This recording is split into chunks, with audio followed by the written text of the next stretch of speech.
Hola, ¿cómo están? Bienvenidos a Huevos al Cine. Mi nombre es Rodolfo Riva Palacio. Esta es la sección de Buzón, que hace un ratito que no la teníamos. No había podido revisar la cantidad de preguntas que ustedes tan amablemente me dejan siempre. Vamos a tratar de sacar las que más.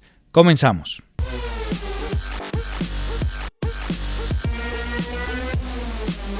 Gerardo González me dice, saludos desde Monterrey. Saludote hasta allá. Aquí va mi pregunta. ¿Puede hacer un top de las mejores escenas de plano secuencia que ha visto? Pues no llegué al top 10, pero aquí te van. En séptimo lugar, Goodfellas. Es entrada por la cocina en donde vamos siguiendo a este chico y que nos va permitiendo ver la influencia que tiene el personaje. Es además, pues la época, iluminar todo aquello y manejar la cámara como se tenía en ese entonces fue realmente una maestría que el señor Martin Scorsese nos regaló por ahí. Después, en número 6, Birdman. Birdman aparentemente es una sola toma. Evidentemente no se puede, ¿no? Entonces cada plano de repente pues busca la forma en donde cortarla. Entonces tiene varios planos secuencia. Hay algunos que son formidables, sobre todo aquellos que van de los camerinos y entra al teatro y vemos el espectáculo y vemos al público, luego sale cuando anda en calzones por Nueva York y salimos a Nueva York y digo, oh my God, sí está ahí en Times Square. Y el mismo Michael Keaton dijo, pues sabía que tenía que echarme la caminata en Times Square en calzones y la gente no sabía qué iba a pasar. Y entonces pues él salió a hacer su rollo concentrado como buen actor profesional que es. Pero bueno, creo que el señor Iñárritu logró cosas interesantes y que lo preparaba para quizás su mejor trabajo a la fecha. En quinto lugar, The Rope, La Soga de Alfred Hitchcock. Él tiene muchísimo mérito, porque no lo habían hecho o lo habían hecho muy poco. Y él trata toda la película, así como Iñárritu, de simular una sola toma. En ese entonces se filmaba, no como ahora que tú te puedes tirar filmándole el tiempo que quieras, sino que se filmaba y en consecuencia la película pues era un rollito que se acababa. El magazine, es decir, donde se ponía la película, en el formato que lo filmó, solamente alcanzaba 10-12 minutos. Quiere decir que cada 11, por decir, cada 10-11, él tenía que hacer su obra de teatro con tiempo para saber que los actores llegaran en el tiempo y que la cámara llegara a donde tenía que cortar. Cortaba en una espalda, en una columna, etcétera, ¿no? Buscaba la forma de hacerlo. Es una coreografía completa la película. Entonces tiene un mérito tremendo el señor Alfred Hitchcock por hacer esta película así. La Soga vale mucho la pena. La pongo hasta acá porque solamente es un interior, solamente es dentro de un departamento y al señor no le gustaba salir a las locaciones, entonces todo fue en un gran foro y entonces los problemas de iluminación eran fácilmente resueltos. Pero la época y demás, ahí está. Después, en cuarto lugar, Boogie Nights. También tiene una secuencia por la casa, exterior e interior, donde vamos conociendo este mundo y que claramente hace un callback a lo que hizo Martin Scorsese, pero en otro mundo. Aquel fue el mundo de los gángsters y este es el mundo del porno. Y entonces vamos viendo y la coordinación, la coreografía también es espectacular. Número 3, Atomic Blonde. La escena de pelea que empieza en el departamento, nos vamos a las escaleras, salimos a los carros, nos trepamos a los carros, no sé, y digo, ¿cómo? Es de lo mejor que he visto en peleas y en una sola toma. Es brutal, una coreografía espectacular, mezclada con efectos y que de repente también se notan, así como en Birdman, claramente se nota el paso al efecto especial, ¿no? Para que el coche se vea como se ve, etcétera. Pero espectacular. Número 2, Children of Men. El señor Alfonso Cuarón, que ahora en Roma, y debía haber puesto aquí Roma quizá, aunque en ese caso en Roma nada más son planos secuencia, pero mueve la cámara poco, o sea, simplemente es de derecha a izquierda, por ejemplo, todo lo de la playa, es espectacular. Ya vi el aparato además que con el que hicieron todo aquello. No, bueno, esto es obra de genios en todos sentidos, desde la concepción hasta la tecnología para hacerlo, ¿no? Todo el armado y demás, para meterse al mar y luego regresar y demás, pero solamente es derecha e izquierda. Creo que donde realmente el señor explota su trabajo de plano secuencia, sí, Gravity tiene lo mismo y demás, pero también fue un foro y Children of Men, qué barbaridad, tiene una cantidad de plano secuencia que es espectacular, y entramos y se vienen cayendo cosas por la carretera y salimos del carro y ¿cómo hizo eso? ¿Cómo hicieron eso? Pero además no te saca, no dices, ay, ¿qué es esto? Es demasiado CG, ¿no? Demasiado efecto, ¿no? Sino que funciona para la trama, te narra perfectamente. Hay escenas en la ciudad que suben escaleras, bajan escaleras, hay explosiones coordinadas. Tremendo el trabajo de Alfonso Cuarón. Y el número 1 se lo voy a dar al señor Iñárritu, que nos ha regalado una de las mejores secuencias de plano secuencia, que es el inicio del Revenant. La película no me termina gustando tanto, me parece un poco pretenciosa. Leonardo DiCaprio, nunca le creí que era ese tipo. Creo que el personaje era para Tom Hardy. Tom Hardy era muy bueno en ese personaje. Y buscar otro bully, que también debe de haber, ¿no? Pero, bueno, por X o Y fue Leonardo DiCaprio. Pero me pareció un tanto pretenciosa, un poco larga, pero tiene secuencias que bruto, que son de las mejores que he visto en el cine.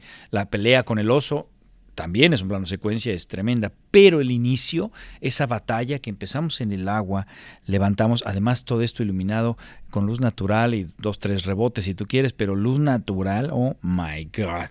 Y levantamos la cámara y entonces hay apaches y entran a caballo y flechas y no hay escena, secuencia que supere eso hasta ahorita. Yo no he visto nada mejor que eso. Es lo mejor que he visto. Y por eso muy merecido el Oscar del señor Iñárritu. No, es tremendo eso, tremendo. Ahí está Gerardo. Órganos by Harlan Bass. Me pregunta, oye, ¿cómo se hacen los trailers? ¿Qué se dice y qué no para considerar bueno, para que sea considerado bueno y que no te arruine cosas de la trama? Mira, esto de los trailers es todo un tema, es toda una vocación. Hay compañías que solo se dedican a hacer trailers, nada más. Son editores especializados en trailers. Son personas que ven la película, que junto con los productores y el equipo de mercadotecnia de los estudios analizan qué tipo de trailer quieren hacer, porque ellos se especializan en trailers para niños, para mujeres, para hombres, para adultos, para adolescentes, etcétera. Saben perfectamente qué tipo de temas explotar más, ¿no? Y entonces saben que, por ejemplo, a la mujer hay que explorar el tema del romance, hay que explorar cosas que le interesen más a la mujer, mientras que al hombre hay que ponerles balazos, explosiones y demás. Los niños, una historia, personajes divertidos. A los adolescentes, cierta irreverencia, que te diga esto es cool, tomas música, todo cool, chistes, ¿no? Para que sientas que te vas a divertir, etcétera.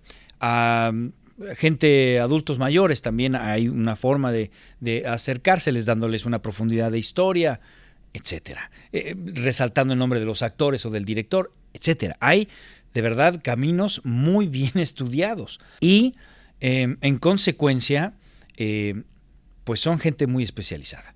Además, se van marcando tendencias. De repente, ¿se acuerdan que hace poco teníamos la tendencia del trailer con música pop, ¿no? Y entonces todo está editado al ritmito de la música. Y en otro momento, otro tipo de trailer en donde se trata de ponerte una secuencia más grande de la película y después como alborotarte todo y decirte esto va a ser muy grande, es más grande de lo que te enseñé al principio, esto llega a un espectro grandote y punch, créditos, remate, en donde te doy un último chiste o alguna última escena. Esto de ¿cómo se considera bueno o cómo se considera malo? Bueno, los trailers se prueban con audiencia, entonces vas viendo si la reacción es positiva o mala, te lo van calificando, te van diciendo me vende esto o me vende aquello.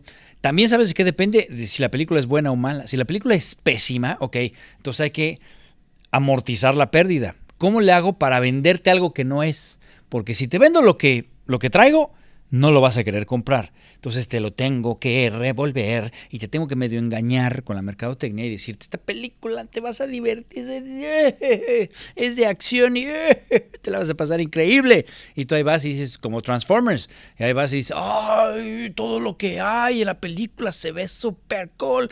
Llegas y eran unas basuras espectaculares, ¿no? Aquellas, las de Michael Bay, no la última de Bumblebee, pero ¡qué barbaridad! ¿No? El tráiler hacía todo su trabajo. Oye, también el tráiler puede ser de traemos handicap en contra. Venimos de Man of Steel. Man of Steel y no, la gente no está respondiendo a DC. Viene Batman contra Superman. ¿Qué es lo que hay que atacar? Bueno, hay que atacar claramente que sale Batman, que sale Superman, pero que esto tiene un espectro más grande. Y que revelan a Wonder Woman, y las que revelan a los otros metahumanos, y las que revelan a Doomsday. Con el miedo de que traían handicap en contra por Man of Steel, que tenía un ROI como del 11%, terrible, un return of investment del 11%, tenían miedo. Y entonces empezaron a revelar demasiado. Y entonces en ese caso, en su miedo de que la gente no fuera, revelaron de más. Y fue contraproducente, porque llegabas a la película y dices, ya vi todos los secretos, ya estaban aquí. Entonces, a veces les sale mal. A veces el estudio les puede decir que está mal.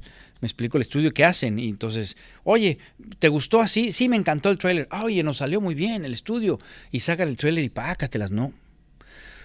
Porque Ghostbusters con las mujeres, pues sacaron ese tráiler y estuvo bien calificado por las pruebas de audiencia, y de repente a la hora que se lo sacas de manera masiva, pues aquella muestra con la que hiciste tu estudio no fue la correcta, algo te falló en ese no sé, ¿no? O había variables que no podías ver en una muestra, sino que solamente hasta que sale de manera masiva, como son los haters, empiezan a aventar todo su odio en contra del tráiler, y ese se convierte en uno de los trailers, el de los peores trailers, ¿no? De los menos vistos de la historia. Entonces, oye, pero pues es un gran estudio, era Sony, traía todo. Sí, ni modo.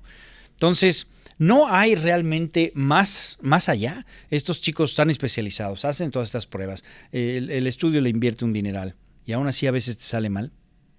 Entonces, ¿qué es lo que hace para considerarlo bueno? Volvemos al terreno de la subjetividad. Aquí quizá hay un poco más de estadísticas, de análisis y demás, pero aún así te puede salir mal. No hay mucho más que decir al respecto. Yo por eso ya los trailers 3, cuando hay trailer 3 y trailer 4, es porque los ejecutivos o están traqueando mal la película, baja, y entonces están desesperados, y entonces van a aventar información que yo ya no quiero ver. O les está traqueando confuso la historia y demás. Y si es algo que yo quiero ver, no los veo, Yo veo trailer 1, trailer 2, pero trailer 3 y 4, a partir de lo que me hicieron con Batman contra Superman, dije, yo no vuelvo a ver trailer 3 y 4. No lo hago, porque entonces yo pierdo mi experiencia, me arruinan a mí mi experiencia, y dije, no, ya no, ¿no? Entonces, cuando es trailer 1 y trailer 2, me parece que está bien, ¿no? Por ejemplo, Avengers Endgame, sacaron un teaser y lo vi con miedo, el teaser. Dije, ay, no me van a revelar secretos. Voy a ver el trailer 1 y si con ese ya tengo para decir, oh, wow, no voy a ver más trailers. Juan Carlos SP me hace varias preguntas. Primero, ¿qué es la creatividad y cómo se puede potenciar? Bueno, muy buena pregunta. La creatividad no es algo mágico. La creatividad, de repente, uno cree que hay gente creativa y gente que no es creativa. Y entonces de repente dicen, qué creativo, joven, cómo se le ocurrieron los huevitos y esas cosas. Y creen que es algo que de repente alguien tiene. Y hay gente que inclusive te dice, yo no soy creativo. No, yo no soy creativo. Y se refieren a que a lo mejor no son chistosos, o que a lo mejor no se les ocurren ideas, o que no pueden escribir, pero todo tiene una técnica, todo. Pero no se dan cuenta que son muy creativos en su área, porque la creatividad se define de la siguiente manera. Creatividad, 2 puntos. Combinación de elementos ya existentes. Entonces, ¿a qué me refiero? Vamos a sacar un nuevo elemento, ¿ok?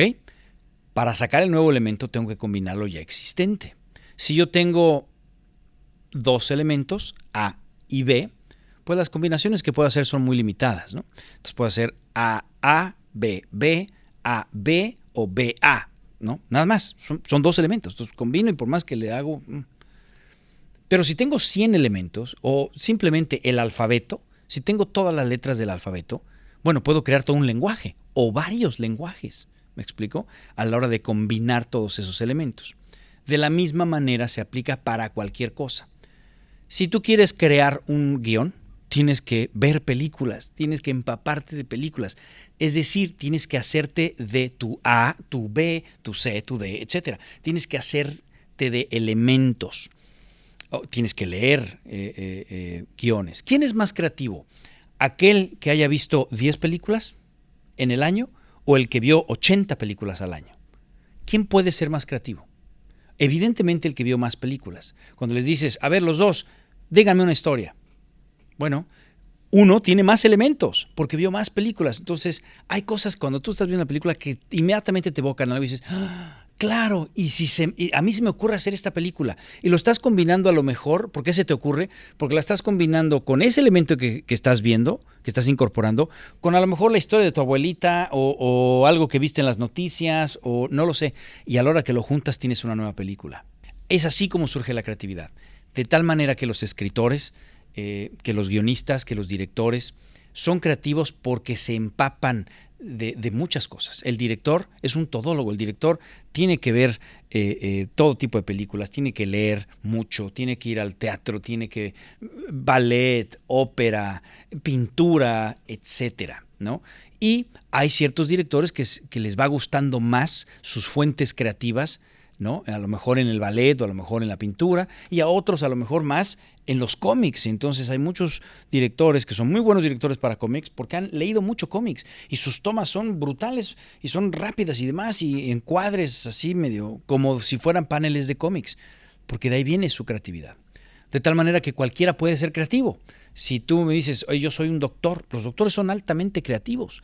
En la medida que más se empapen de medicinas, que se empapen de enfermedades, de lo que está sucediendo en el mundo, etcétera, pues a la hora que tú llegas con un problema, ellos tienen n número de elementos para creativamente decir, yo creo que usted lo que tiene es esto y lo voy a sacar de esta manera. Los directores que son los doctores que son muy ortodoxos, que solamente estudiaron y que cada vez que les dices, oye, fíjate que hay este otro doctor que hace tal cosa. No, la medicina es así. Y además que se estudiaron los mismos libros de hace 300,000 años. Y entonces son doctores que no aceptan ningún tipo de medicina alternativa ni nada. Pero eso es aplicable a cualquiera. El arquitecto tiene que... hay una historia que yo siempre platico en mis conferencias en donde el arquitecto, un arquitecto en Argentina, le encomendaron hacer un puente y dijo, no se me ocurre nada, ¿cómo le voy a hacer para presentar este proyecto? Y el tipo decidió irse a bailar tango, aprender a bailar tango. Y entonces va e incorpora este elemento, ¿no? del tango, y entonces el puente se llama un paso de tango, tratando de imitar la fortaleza y la firmeza con la que se baila el tango. Bien, creo que me extendí de más. ¿Cómo se puede potenciar? Así como te digo, ponte a estudiar, ponte a ver películas. ¿Qué quieres hacer? ¿Quiero escribir un libro? Pues ponte a leer libros. ¿Quiero hacer una película? Ponte a ver películas. Tienes que empaparte, tú tienes que conocer lo que hay. ¿Me explico? Bien. También me preguntas, ¿cómo ven el cine mexicano y latinoamericano en el extranjero? Curiosamente muy bien, y ahora inclusive demasiado bien. Hay inclusive ya comentarios que dicen, no puede ser que en los últimos 5 años, 4 o 6 años, 4 veces ha ganado un director mexicano, que no hay más directores en el mundo, que solamente los mexicanos son los buenos, ¿no? Las películas de esos directores se convierten en películas icónicas. En general, por ejemplo, el cine de Argentina es, bueno, mega premiado, ¿no?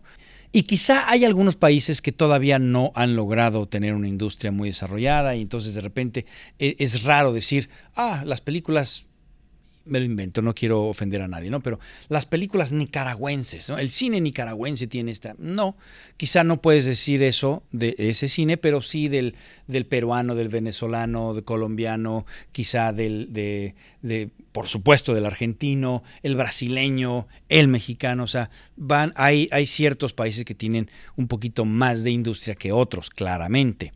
Pero es muy bien visto acá en Estados Unidos, ¿no? Sin embargo, cuando se estrenan, pues traen subtítulos y en general el norteamericano no va al cine a leer subtítulos. Entonces, independientemente de que sea Latinoamérica o no, tienen cierto mercado, o sea, están limitados a cierto box office, ¿no? ¿Qué es lo que haces? Pues sales a buscar, a turearlo por festivales para ganar 2, 3 premios y que en consecuencia tu película traiga un poco más de empuje para que la gente elija ir a verla. También me preguntas, ¿Roma se puede considerar como el inicio del cine de oro contemporáneo mexicano? Mira, para que puedas configurar una época, tiene que pasar tiempo. Cuando hicieron el cine de oro mexicano, pues no sabían que estaban haciendo el cine de oro mexicano, no sabían.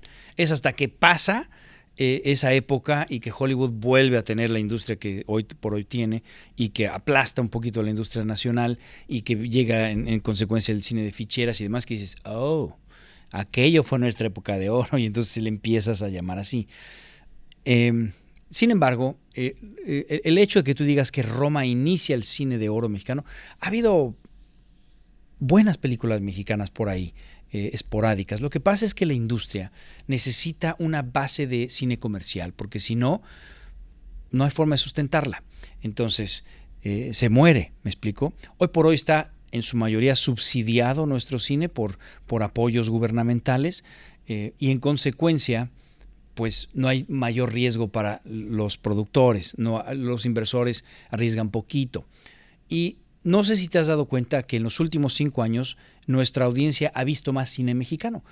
Ya sabe que se va a divertir, que hay películas que le van a hacer reír, que le van a hablar de su realidad.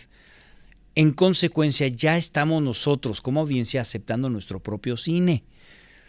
Y entonces de repente te avientan Roma y dices, hoy sí quiero ver Roma, y vas y te gusta y disfrutas Roma, que claramente no es, pues no sé, las otras películas de comedia que hace normalmente el cine mexicano, ¿sí? Pero ya empieza a haber ese tipo de esporádicos ejemplos que son distribuidas y que la gente responde bien. Esto te va ampliando la cultura visual en tu audiencia y eventualmente vas teniendo más de este tipo de películas, ¿no? Vas armando tu industria, pero sustentada sobre una base comercial. ¿Tú crees que el cine de Hollywood se sustentaría con puros Revenants, ¿no? Con puras películas así? No, se sustenta por los Avengers, se sustenta por las de animación. Esa es la máquina que hace dinero. Y de repente, bueno, aquí está The Green Book, y aquí está Vox Lux, y aquí está todas estas películas, ¿no? La Mula de Clint Eastwood. ¿Tú crees que Clint Eastwood tendría trabajo haciendo películas, ¿no?, para adultos mayores así? Si solamente fuera eso, no, necesita un cuerpo que los estudios digan, muy bien, tenemos esto y vamos a agarrar estos pequeños nichos, que la Mula no va a ser los múltiples millones de dólares que hace Avengers, ¿no? Pero agarra un nicho y entonces su industria se puede diversificar. En ese sentido, creo que Roma es la respuesta a eso. Entonces, más que decir inicia la época del cine de oro contemporáneo, no lo sé. Eso con el tiempo se sabrá. Y finalmente me preguntas, ¿cuándo se considera que una película es de un determinado país o que pertenece al mismo? ¿Cuando el director es de esa nacionalidad? ¿O se graba en ese país? ¿O es pagada con el dinero de inversionistas de esa nacionalidad? Qué gran pregunta, y qué mal lo leí, pero qué gran pregunta. Yo me he hecho esta pregunta N veces y lo he preguntado N veces. No hay una respuesta clara. Me parece que hay ciertos elementos indispensables, como por ejemplo la inversión. La película del Laberinto del Fauno fue hecha en España, con actores españoles, en español, ¿me explico? Pero tuvo dinero mexicano. ¿Por qué tuvo dinero mexicano? Porque el director era mexicano, Guillermo del Toro, y en consecuencia él logra jalar dinero, y entonces nosotros competimos con El Laberinto del Fauno como película extranjera. Y tú la ves y dices, pues es además de España, trata de la guerra española, nada que ver con México, nada que ver. Pero el director es mexicano y hay una inversión, una parte de la inversión fue mexicana. Y en consecuencia, pues avala estos elementos para competir. Pero yo, por ejemplo, en ese entonces yo decía, esta no es mexicana. Pues sí, la hizo Del Toro, pero entonces, ¿qué, Hellboy también es mexicana? Porque la hizo Del Toro. Pues no, esa es norteamericana. Oye, es que tiene que estar hablada en español. Pues sí, pero no es español de España. Si nosotros le hubiéramos metido dinero, por ejemplo, a El secreto en tus ojos, Argentina, o al padre de la novia, le hubiéramos metido dinero, ¿hubiera sido mexicana? Filmada en Argentina, con actores argentinos, con el acento argentino, ¿hubiera sido mexicana? Pues no. ¿Me explico? Entonces, hay ciertos elementos que tienen que estar. Me parece que la cabeza y la inversión. Esos dos elementos pueden determinar, ¿no? Roma es clarísima totalmente mexicana. Y curiosamente, el dinero es de Netflix. Y Netflix es una empresa norteamericana. Pero bueno, está hecha en México, hablaba en español mexicano, todo el mundo es mexicano, todo el crew es mexicano y solamente la inversión. Es como si Alfonso Cuarón dijera, quiero hacer una película acá, pero en lugar de que la pagues tú, gobierno de México, y me la subsidies, vengo con este inversionista gigante y él me la va a pagar. Es mexicana la película. Entonces, creo que cada película va a tener distintas condiciones y hay elementos claves como el autor de la película o el dinero, de dónde viene el dinero, por supuesto el lenguaje. Una película hablada en alemán, pues difícilmente podríamos decir, oye, es mexicana, ¿no? Y por ejemplo está Guten Tag Ramón, ¿no? En fin, entonces cada película es como diferente, yo mismo me voy contradiciendo, pero hay como distintos elementos y cada película pues tiene sus propias características y van encontrando de dónde o por qué países puede participar. Cristian Favela, soy estudiante de Sociología en Sonora y mi meta es hacer películas con un fuerte contenido social. Hasta el momento he escrito 3 obras de teatro y ya las monté. También actué, las dirigí, tengo 20 años. Mi pregunta, ¿el teatro es buen espacio para empezar en este mundo artístico y pasar al cinematográfico o estoy perdiendo mi tiempo? Saludos, ¿qué opinas? Qué bonita pregunta, Cristian. Yo también empecé mucho en el teatro, hice mucho trabajo de teatro. Ahí conocí actores, conocí todo este mundo de técnicas de actuación, guionistas, etcétera. Son claramente 2 géneros, pero perder el tiempo jamás. Te estás entrenando y más si tú las escribes y diriges y protagonizas y demás, bueno, claramente te estás entrenando y todo ese bagaje te va a ayudar. Justo lo que decía hace ratito, de dónde estás incorporando tus elementos para ser creativo. Entonces, pérdida de tiempo no es. Son distintas técnicas y yo sí me di cuenta que actuar en teatro no es para nada lo mismo que actuar en cine. En el teatro la actuación tiene que ser grandilocuente, tienes que proyectar la voz para que te escuchen y demás, mientras que en el cine no, en el cine al contrario, la cámara la tienes aquí, no tienes que hacer ninguna grandilocuencia, al contrario, tienes que interiorizar. El teatro es hacia afuera, el otro es hacia adentro. Entonces, son distintas técnicas, son distintos medios, las historias se cuentan de manera distinta. En el teatro todo es a través del diálogo porque pues, no tienes cambios de escena o algunas que son de mejor producción, poquito, pero en realidad no puedes irte a los autos, no hay persecuciones, no hay mucho visual, todo es a través del bla, bla, bla. No hay forma de enterarte a menos que veas que pasan ahí cosas y sobre todo que te lo digan. Y en el cine no, en el cine hay N cosas que puedes hacer, la justaposición de tomas, manejos de color, de efectos especiales, tienes música, tienes otro tipo de elementos. Entonces son técnicas totalmente distintas. Si lo que tú quieres es hacer cine, yo te diría, haz cine. No tienes por qué dejar el teatro, ¿no? Y sobre todo que es un buen entrenamiento y es súper placentero, ¿eh? Alguien por ahí dijo, un actor no es actor hasta que se trepa a un escenario. Y la verdad es que es una delicia estar ahí arriba. La experiencia es única y si tienes esa vocación realmente es muy satisfactoria. Pero entonces, bueno, si quieres hacer cine, hay que hacer cine, no hay más, ¿no? Pero de que estés perdiendo el tiempo, para nada.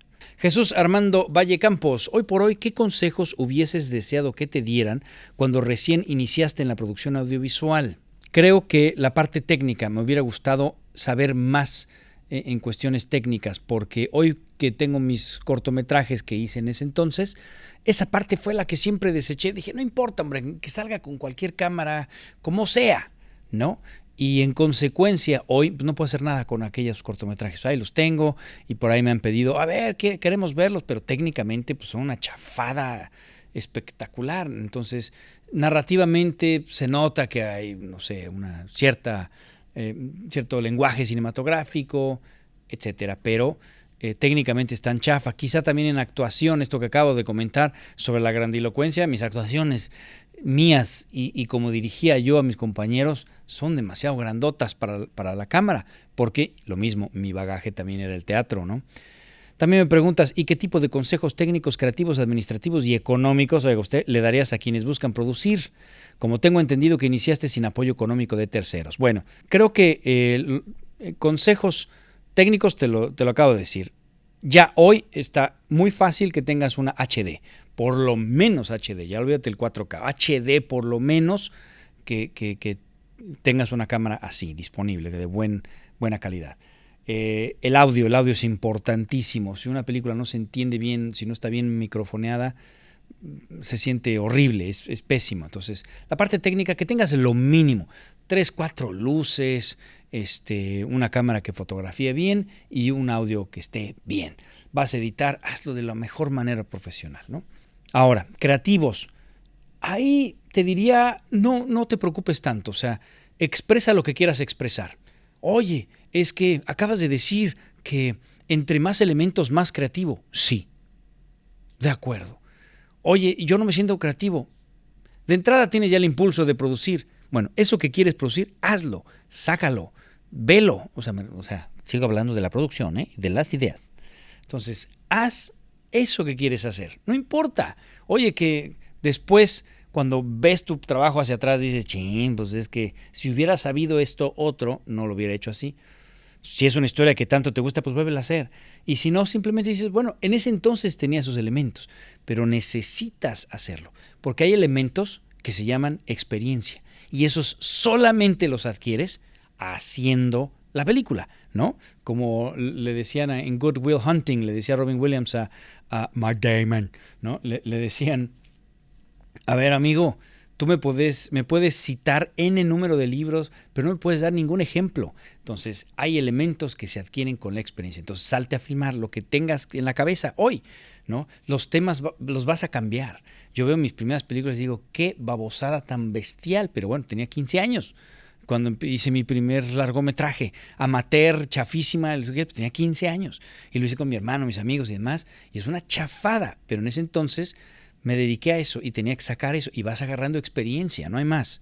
Entonces, esos serían mis consejos creativos. Administrativos y económicos, en México hay muchas posibilidades. Creo que hay más posibilidades que aquí.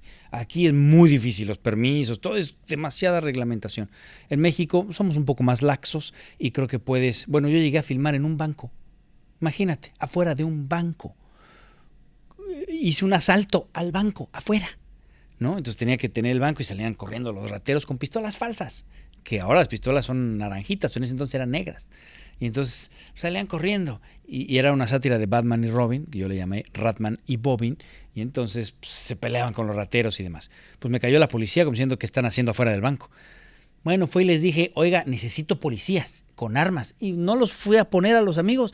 Y entonces ellos tan felices llegaban con su patrulla y se bajaban con sus armas reales. Y se bajaban y hacían todo su rollo. Y digo, pues sí, porque en México se puede hacer eso. Se puede, en Latinoamérica tenemos otro estilo de trato. Y entonces creo que podemos hacer cosas, ¿no? Y entonces, pues vaya, ahí entra tu creatividad y no me costó nada. Tú ves la escena y dices, eso te salió una lana, un banco, policías, armas, carros, cero. Llegué ese día sin permisos, sin nada, y lo hice, ¿no? Ahora el mundo ha cambiado un poquito, pero bueno, mi punto se entiende, creo.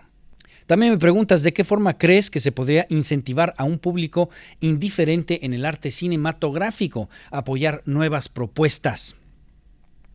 En cuanto a que alguna ciudad es pequeña, para crear nuevos clientes, para que haya más oportunidades de desarrollo local.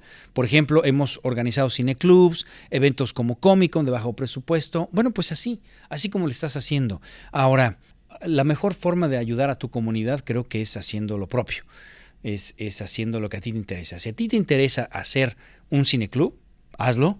Si a ti te interesa hacer una muestra de cine, hazla. Si te interesa hacer una película, hazla. ¿Me explico? Y entonces vas generando el interés, ¿no? Michael Zamudio me dice, repite tu definición de tolerancia. No es mía, la tomé por ahí, pero con mucho gusto te la digo. La tolerancia la definimos como la convivencia armónica de las diferencias. Es decir, todos somos diferentes, todos somos únicos, y precisamente el tolerante es aquel que acepta la diferencia. Precisamente eso es lo que nos hace ricos como sociedad, como individuos, como cultura, la diferencia. Imagínate que todos fuéramos iguales. Imagínate, sería como si llegaras a un videoclub, ¿no? O entraras a Netflix y solamente estuviera la misma película, hecha por distintos directores, con distintos títulos, pero la misma película. ¡Qué horror!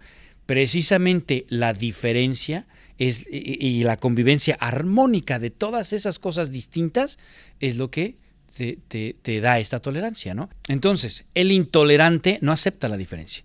El intolerante dice, ¿no piensas como yo?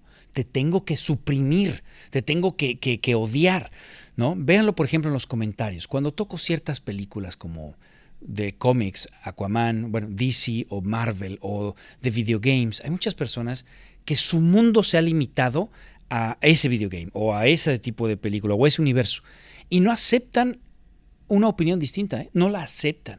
Entonces el intolerante que dice, el mundo es así, y de repente vienes y me dices algo con lo que yo no estoy de acuerdo. En el caso concreto de Aquaman, vi un comentario que me llamó la atención y me decía, esta persona me decía, antes me caías bien, ahora te odio. Yo a Aquaman le puse 79, o sea, le puse buena, pero no muy buena, ni excelente, es buena. No me pareció la mejor de DC, pero es buena. Entonces imagínate que alguien dice, ¿cómo? Es que para mí es excelente, para ti es buena, ahora te odio. Entonces el intolerante no acepta la diferencia.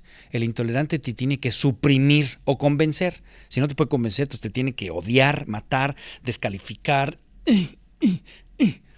No, la tolerancia es decir, imagínate sentarte a la mesa y decir, ¿a ti te gustó Aquaman? No, ¿a ti? Sí, me encantó. ¿Por qué? Y estás platicando. Pero deja Aquaman, que es una tontería. Religión, partidos políticos en este país están matando porque o demócrata o republicano, es una locura, ¿no? Entonces imagínate que pudiéramos eso, ¿no? Entender que precisamente la riqueza está en la diferencia, en que somos únicos siempre, que vamos a tener distinto acercamiento. ¿Por qué? Porque vivimos distintas realidades, nuestra vida es única, nadie ha vivido lo que tú has vivido, nadie ha vivido lo que yo he vivido, nadie, mi camino es totalmente único. En consecuencia, esa es la riqueza y el valor de una vida humana, precisamente que es única. No hay nadie más que tenga exactamente los mismos valores, concepciones artísticas, nada es único, ¿no? Y ahí es donde está la tolerancia, aceptar que el de enfrente siempre va a ser diferente, siempre. Aunque sea tu pareja, aunque sea tu papá o tus hijos van a ser distintos, siempre. Entonces hay que aceptar sus puntos de vista. La convivencia armónica de las diferencias. Oiga usted, qué bonita forma de cerrar el buzón. Muchísimas gracias. Fue un buzón un poquito más largo porque pues es navideño, ¿no? Entonces, pues bueno. Y vamos a sacar uno más, y chance hasta dos, depende, en los días siguientes. Bueno, muchísimas gracias. Si te gustó el video, por favor, dale like, suscríbete al canal. Soy Rodolfo Riva Palacio y nos vemos la próxima.